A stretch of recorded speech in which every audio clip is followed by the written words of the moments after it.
j'ai jamais joué, j'ai jamais eu la Mega Drive, toutes les consoles Sega, aucune. Moi c'était plutôt Game Boy, Game Boy Color, Game Boy Advance SP, DS, PS1 quand même, ouais PS1 en vrai.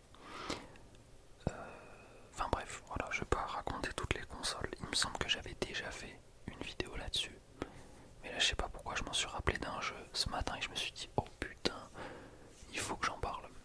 Du coup, le premier jeu, attends, avant que je commence, les deux premiers jeux, vous allez être d'accord avec moi, c'est sûr, sur la qualité, sur le fait que ce soit un jeu de fou. Le troisième jeu, personne ne le connaît. Voilà, je tiens à le dire. Du coup, premier jeu, évidemment qui s'appelle Rayman contre les lapins crétins. Donc sur la Wii. C'est un jeu de fou furieux. J'ai trop kiffé. En gros, je sais même pas si c'est un mode histoire, je pense. Mais moi, je me rappelle les seuls souvenirs que j'ai dessus, c'est des mini-jeux que je ponçais quand j'étais petit. Et évidemment, les mini-jeux qui avaient souvent un rapport avec les nouvelles technologies de la Wii, c'est-à-dire la manette qui est reconnue à la télé, enfin avec le curseur, tout ça, plus la remote qui se connecte à la manette. C'était vraiment incroyable. Je suis sur jeuxvideo.com pour regarder un petit peu les avis des gens. Du coup, il y a 190 avis pour une moyenne de 14,7.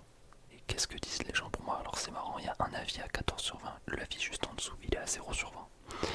Rayman contre les lapins crétins sur Wii est un party game plutôt sympa et fun. Graphiquement pas au top avec des textures qui laissent un peu à désirer et avec un gameplay quelque peu approximatif, ce jeu se démarque, surtout par son côté décalé, voire complètement barré. Les lapins crétins, voire complètement débiles, amène une grosse touche de fraîcheur et une franche partie de rigolade. Au niveau des mini-jeux, il y en a pour tous les coups avec la rapidité, réflexion, tir, et le tout dans un nombre incalculable. On passe un très bon moment en compagnie de ces petites bêtes complètement bêtes. Un avis de 2014, totalement d'accord. Il y avait même, moi ce qui m'a marqué aussi, c'est les musiques. J'espère ne pas me tromper de jeu et ne pas confondre, mais il me semble qu'il y avait des, comment dire, des mini-jeux avec des musiques. Et il y a plein de musiques ultra connues que du coup j'ai connu comme ça en écoutant et en jouant à ce jeu. Et je les ai encore dans ma playlist, donc c'est fou. Mais rien que pour ça, c'est un jeu de malade. Non, en vrai, les mini-jeux étaient fous. Il y avait de tout, il y avait du shoot'em up, il y avait des jeux en mode faut se dépêcher, t'avais des jeux chez le dentiste, fallait nettoyer les dents d'un lapin, fallait lancer du jus de carotte dans les masques des lapins, t'avais des trucs sur la piste de danse, t'avais des trucs en mode roller coaster, c'était fou. Ok, maintenant on va écouter l'avis du mec qui a mis 0 sur 20. Pour moi, ce n'est pas un jeu, ce n'est même pas un jeu, les graphismes sont horribles. La bande son est vraiment nulle et on ne peut même pas jouer à deux. D'ailleurs, je ne suis pas le seul à lire ça, franchement, je ne vous conseille pas ce jeu, après ce n'est que mon avis. Bon, quand même mettre 0 sur 20, c'est quand même bon, voilà. On est sur un haters, comme on dit. Et en vrai, je vois qu'il y a pas mal de gens qui ont mis des sales notes. Juste en dessous, on a 1 sur 20, 2 sur 20, 6 sur 20, 2 sur 20, 1 sur 20, 5 sur 20, 9 sur 20, 8 sur 20, 3 sur 20. Ouais, j'ai l'impression qu'il y a eu un espèce de petit harcèlement là. Ouais. 7 sur 20, 8 sur 20, putain, mais what? Bon, après, j'étais petit donc forcément un petit peu moins difficile, on va dire, sur certains points, mais bon, ok. N'empêche, 14,7 sur 20 comme moyenne, incroyable. Ensuite, le deuxième jeu, ça va peut-être parler à encore plus de personnes.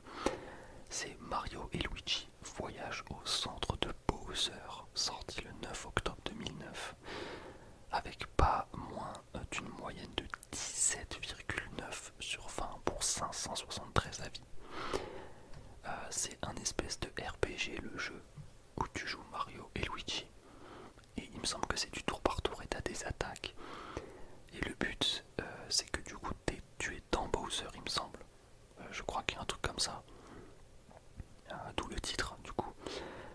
Je vous avoue que j'ai pas revu des images depuis que j'y ai joué quand j'étais petit. Mais tu augmentais tes persos et Luigi, je me rappelle, je l'avais augmenté de fou, il était trop fort et je détruisais les ennemis. Et voilà, c'est un petit RPG tour par tour classique mais avec des attaques vraiment originales, des trucs ultra sympas. Je vais lire quelques avis. Le meilleur opus de la série, plus long que l'opus précédent. 3 personnages jouables, Mario, Luigi et Bowser. Les combats de géants sont super, les boss aussi. Excellent jeu, très bonne durée de vie, la bande son est magnifique, beaucoup de nouveautés.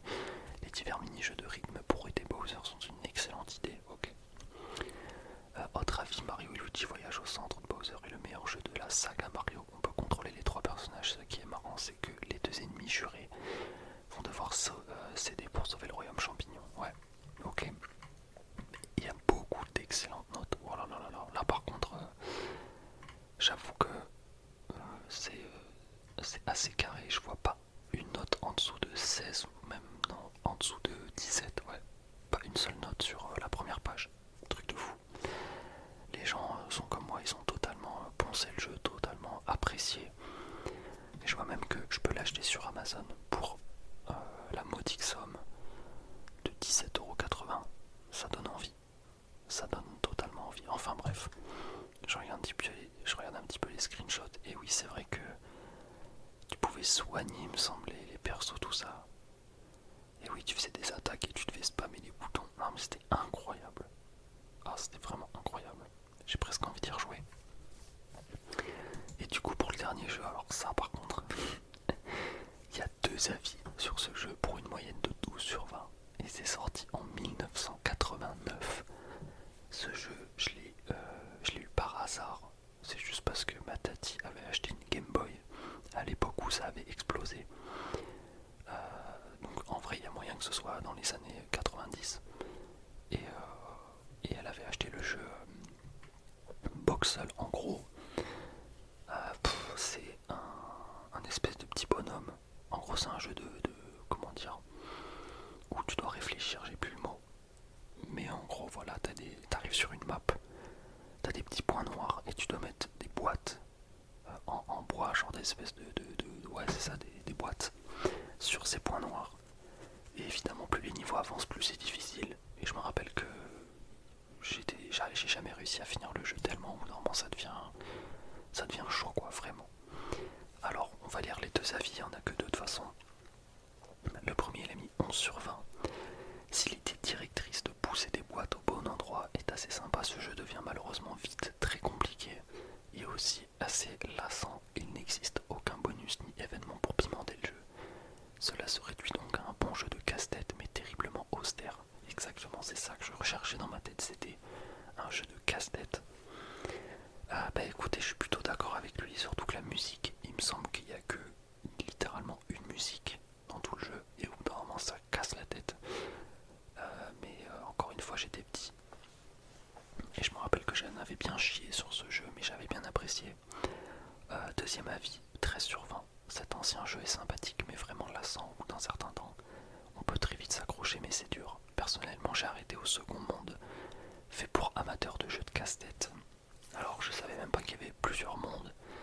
J'ai presque envie de... Je crois que juste après je vais checker un speedrun de Boxel juste pour voir les niveaux que j'ai jamais fait quand j'étais petit. Enfin voilà. C'était ma petite vidéo sur les jeux, quelques jeux de mon enfance, notamment 3.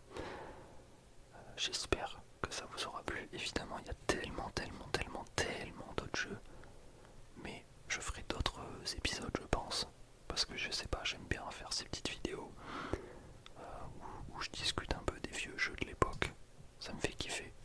J'espère que ça vous aura plu. Je vous dis à demain.